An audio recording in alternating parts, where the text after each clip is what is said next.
हाँ जी। ਬੱਚੋ ਅੱਜ ਮੈਂ system of particles and rotational motion ਦੇ ਵਿੱਚ ਮੂਵਮੈਂਟ ਆਫ ਇਨਰਸ਼ੀਆ ਨਾਲ ਰਿਲੇਟਡ ਅਗਲੀ ਵੀਡੀਓ ਲੈਕਚਰ ਲੈ ਕੇ ਆਇਆ ਹਾਂ। ਹੁਣ ਆਪਾਂ ਡੈਰੀਵੇਸ਼ਨ ਸ਼ੁਰੂ ਕਰਨ ਜਾ ਰਹੇ ਹਾਂ movement of inertia of different bodies.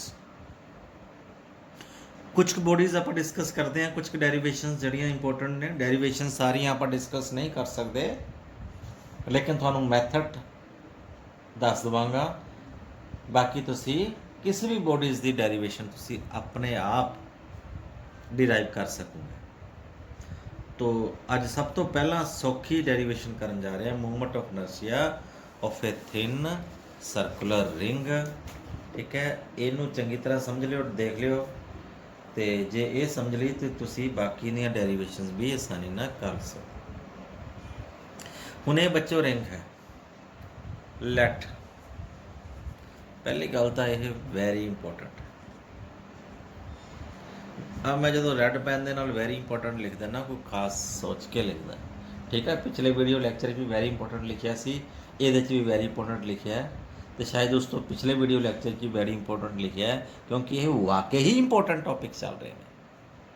Exam ਦੇ ਵਿੱਚ ਬਹੁਤ ਚਾਂਸਿਸ ਹੈ ਪੇਪਰ 'ਚ ਇਹਦੇ 'ਚੋਂ ਆਉਣ ਦੇ, ਇਸ ਲਈ ਇਹਨੂੰ ਚੰਗੀ ਤਰ੍ਹਾਂ ਦੇਖਿਓ, ਚੰਗੀ ਤਰ੍ਹਾਂ ਕਰਿਓ। ਤਾਂ ਸਭ ਤੋਂ ਪਹਿਲਾਂ let capital M is the mass of the ring. जो डेरिवेशन डिराइव करना है, हर चीज़ ਨੂੰ ਪਹਿਲਾਂ ਮੈਂਸ਼ਨ ਕਰੋ। M ਕੀ ਹੈ? मास ऑफ द रिंग।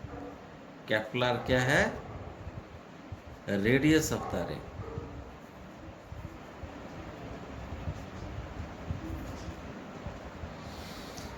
ना आ देखो, आ ਤੁਹਾਡੇ ਸਾਹਮਣੇ मैं की रखा है, करेंगी है कड़ा मेरा, ठीक है। ਇਹਦਾ मास M है, ਇਹਦਾ सेंटर तो रेडियस क्या है? R।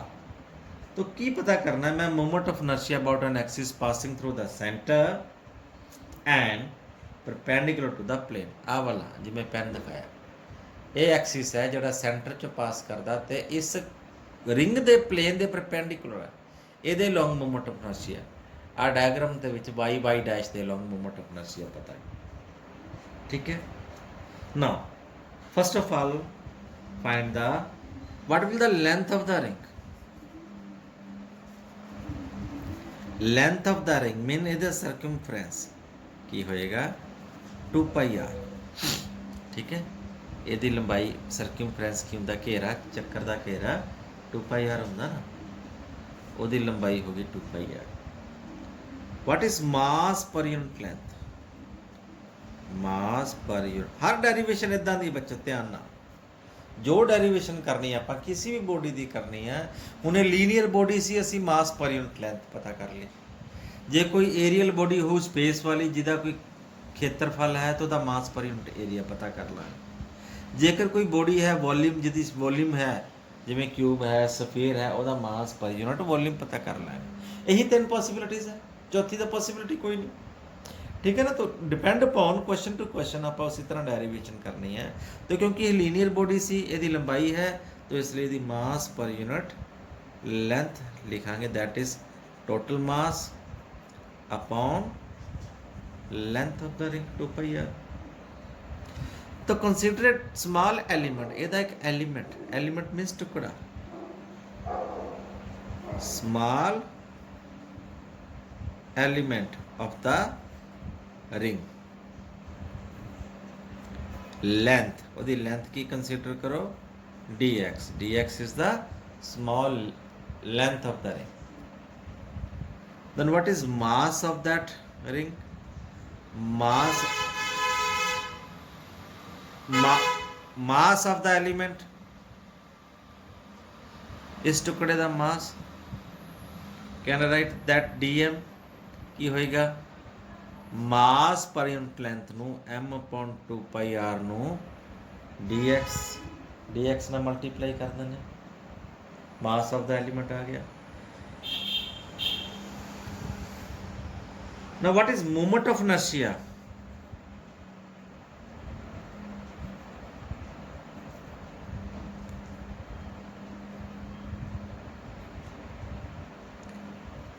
of this element। ਹੁਣ इस एलिमेंट दे करके मूवमेंट ऑफ इनर्शिया क्या आएगा? हर डेरिवेशन इतना ही बच्चों।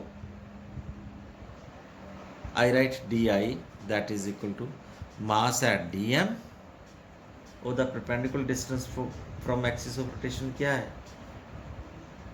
Are, R square. तो mass into perpendicular distance from axis, एदा मास है डी एम, डी एम एदा मास है, एदा परपेंडिकुलर डिस्टेंस आर है, तो D M into R square, D M की वैल्यू पुट कर दो, M upon 2 pi R into D X into R square. ये स्मॉल मूवमेंट ऑफ इनर्शिया आ गया ना। टोटल मूवमेंट ऑफ इनर्शिया पता करना है, movement of inertia of the ring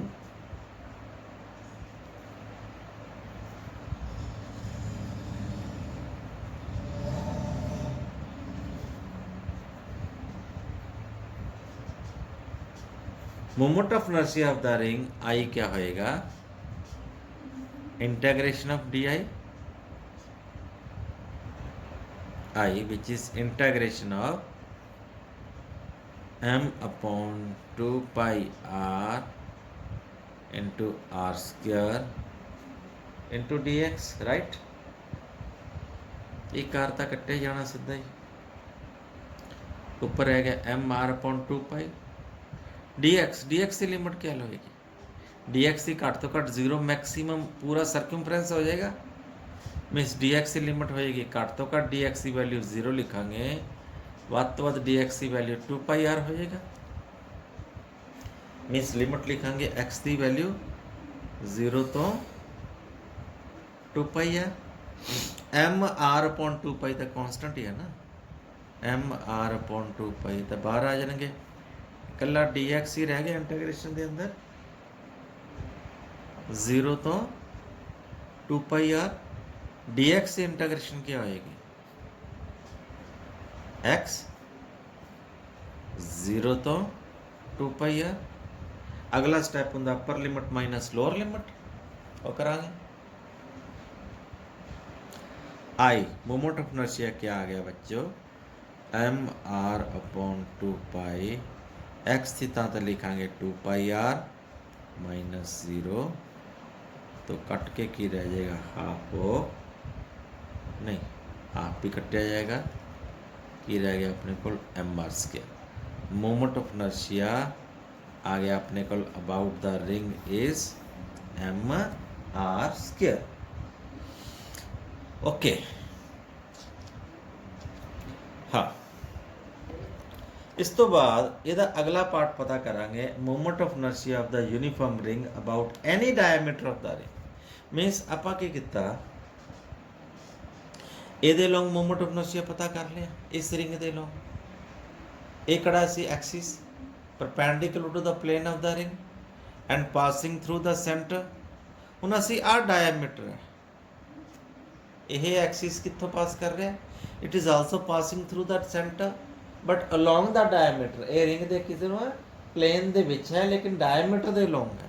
ਇਹਦੇ along movement of inertia means जे बॉडी ऐ घूमेगी तो की मूवमेंट ऑफ इनर्शिया है, तो जे बॉडी ऐ घूम रही है इस एक्सिस दे अलोंग घूम रही है ना, फिर मूवमेंट ऑफ इनर्शिया क्या है? Let's do that. हाँ जी,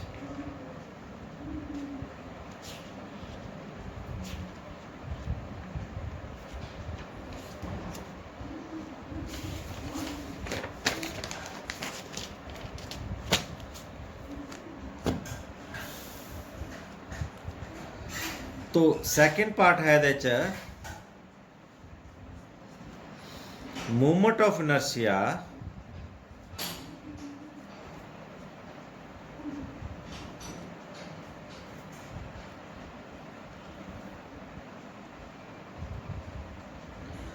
of a uniform circular ring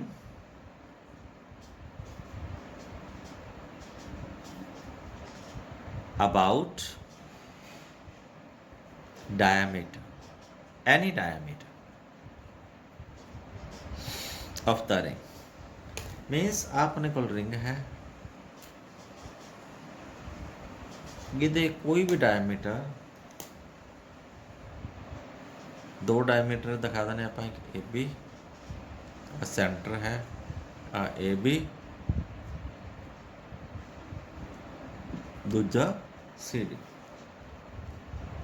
right. तो इतने की लावांगे थ्योरम, थ्योरम्स पढ़े हैं बच्चे। According to theorem of perpendicular axis,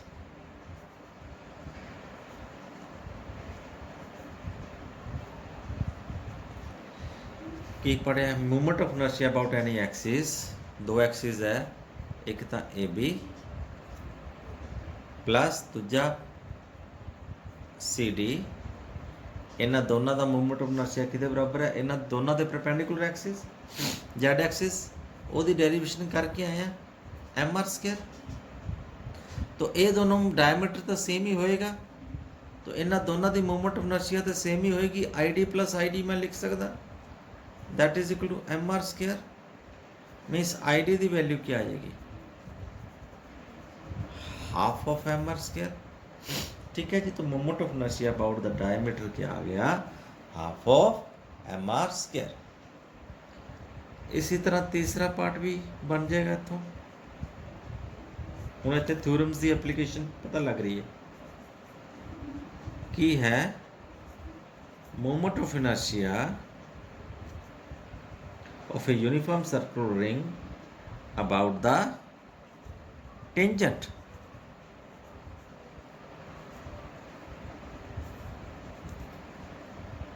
in the plane of the ring,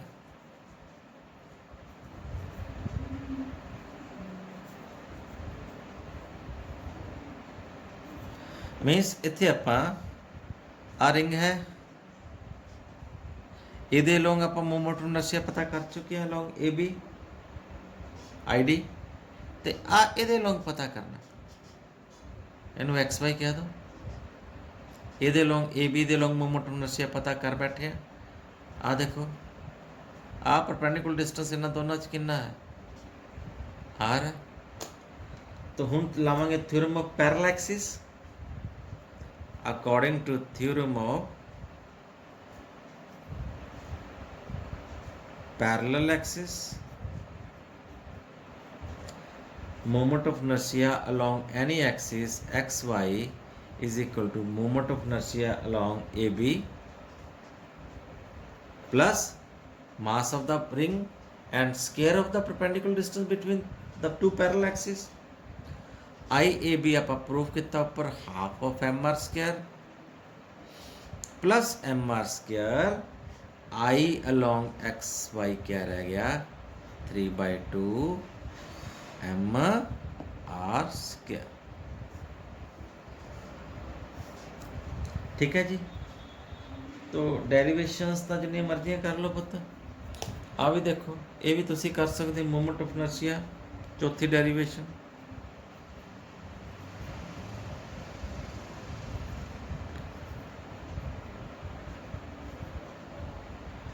अब ये भी अबाउट द टेंजेंट है,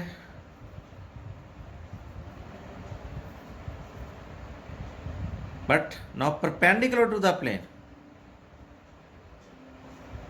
perpendicular to the plane means पहला की सी मूवमेंट ऑफ इनर्शिया इस टेंजेंट एक्सिस दे लॉन्ग कढ़िया, जड़ा कि इस एक्सिस दे पैरेलल वाला फार्मूला ला के काढ़ लिया। हुण आपां पता करना ये लॉन्ग सानू मूवमेंट ऑफ इनर्शिया पता है, passing through the centre and parallel to the plane. हुण आपां करना tangent which is perpendicular to the plane of the ring, ये tangent.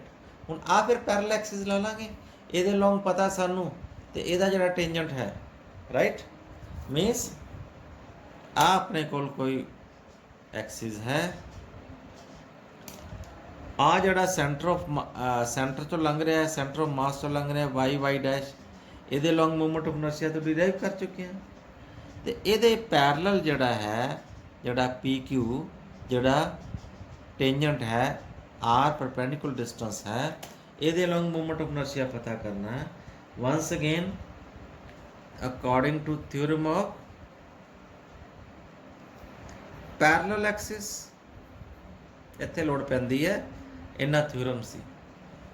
Moment of inertia about an axis p q, tangent axis p q किधर बराबर होएगा, moment of inertia about y Y dash plus m mass of the ring and perpendicular distance the square r square.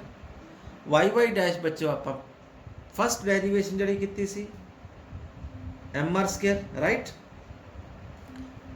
ठीक है, जरा perpendicular axis perpendicular to the plane है वो सी m are square, पहली डेरिवेशन ये है एम आर स्क्वायर एडअप करांगे तो ये बन जाएगा 2 एम आर स्क्वायर। ओके, तो ये मैं डेरिवेशन कंप्लीट की थी all possible cases for moment of inertia of a thin circular ring. Okay, बहुत आज जन्ने वास्ते thank you, have a nice day.